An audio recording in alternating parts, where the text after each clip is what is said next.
আসসালামু আলাইকুম। সবাই কেমন আছেন? আশা করি আল্লাহর রহমতে সবাই ভালো আছেন। আজকে মাঠে ঘুরতে আসলাম। মাঠের ধান প্রায় সবার কাটা শেষ।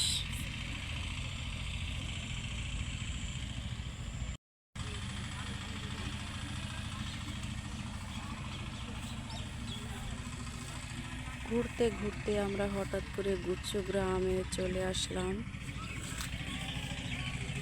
এখানে অনেক পরিবার বসবাস করে।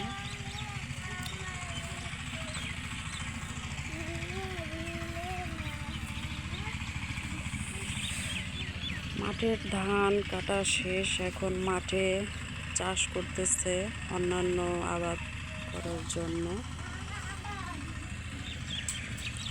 এই হলো গুচ্ছ গ্রাম।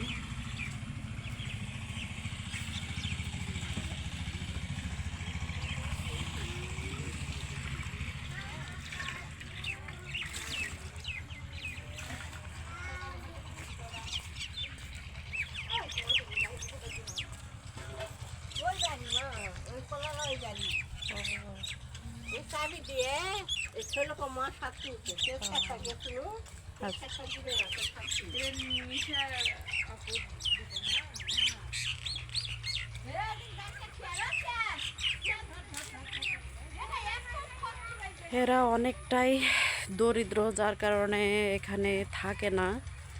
অনেকে মানুষের বাড়িতে কাজ করে, কেউ কেউ দূরে শহরে বাসায় বাসায় কাজ করে, গ্রামে কৃষি কাজ করে, বিভিন্ন ধরনের কাজে ব্যস্ত থাকে, যার কারণে এরা সবসময় এদেরকে বাসায় পাওয়া যায় না।